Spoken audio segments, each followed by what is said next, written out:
You're listening to No Limits Radio Show on the Vets on Media Network. Welcome to No Limits Radio. I'm Christina. And I'm Michelle. And in studio we have Keith Dorson, who is the CEO for Win-Win Fire Teams. Thanks for joining us. Good to be here. Thank you. You're also one of the members of Darn Good Deals, and you've got a darn good deal for all of our listeners. Absolutely. So tell me a little bit about what your business is and what solution you provide. Sure. What in the world is a win-win fire team? Yeah. Well, most listeners know what win-win is. Everybody benefits or no deal. We don't want win-lose. We don't want lose-lose. Everybody wins. But what's a fire team? Actually comes from the military. Our Navy, SEALs, SEAL Team 6, leave no man behind, make sure everybody's trained. If you're the first SEAL in, you have to do your job. She's the second SEAL in, she has to do your job if you can't. And if he's the third SEAL in, he has to follow in. Love that. It's all about the fire of accountability, putting your feet to the fire, getting the job done. So who's responsible for making sure your business is successful? Me? You are. Right. The fire of accountability. So that's a fire team. Where's the teams come from? Do we have to build our business by ourselves, or do we have to build a business with other people? We have to do it ourselves. We're ultimately responsible, but we do it with other people. One of the things you probably learned in the military, there's only 4 good responses. Yes, sir. No, sir. No excuses, sir. I don't understand, sir. Every small business owner could benefit from those 4. Yes, no, no excuses, or I don't understand. So what do we do at Win-Win Fire Teams? We help you with those 4. Yes, no, no excuses, I don't understand. Are there things we don't understand as small business owners in the world we live? You bet. That's Win-Win Fire Teams in a nutshell. And as part of, okay, so Win-Win Fire Team, so you're coming together with other business owners? You betcha. And what's really nice is you want business owners from different backgrounds. So there's realtors, there's doctors, there's dentists, there's chiropractors, there's people coming out of the military that are saying, how do I start that entrepreneurial path?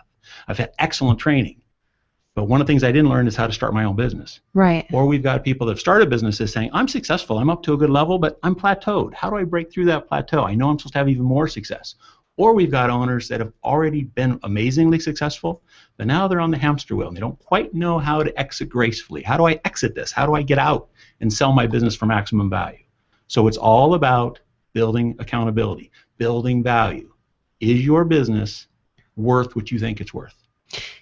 Is the benefit of having multiple businesses together that sometimes I might be too close and I can't see the flaws in my business? You have industry brain think. You think the way your industry taught you to think. So for example, most of us have been through a drive-through. Some of us listening may be in a drive-through right now.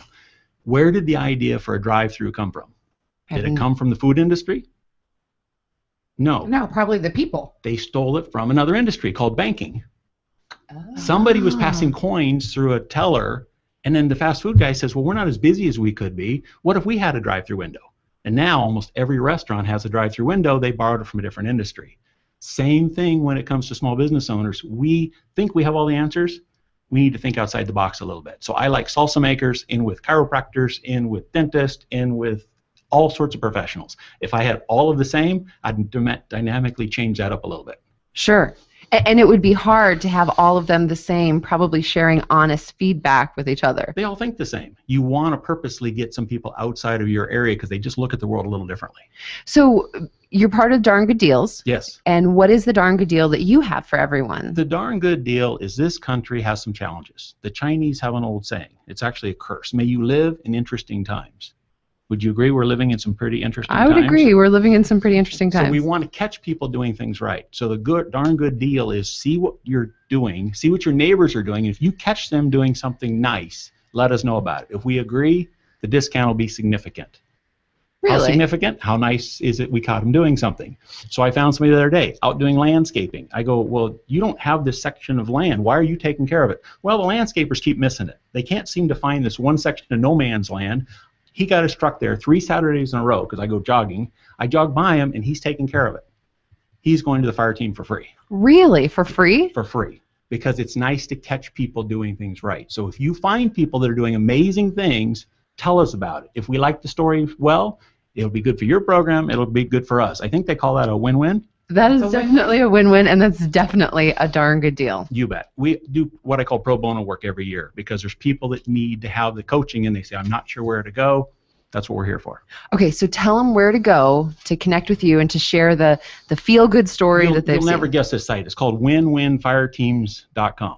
No, that's too easy. Isn't that clever? winwinfireteams.com. You've got to make it harder for us. No, we set up the domain the right way. No tricky letters, no capitalization, no upper and lower. Is there a hyphen in No, there? not even Underscore? not even a hyphen. winwinfireteams.com.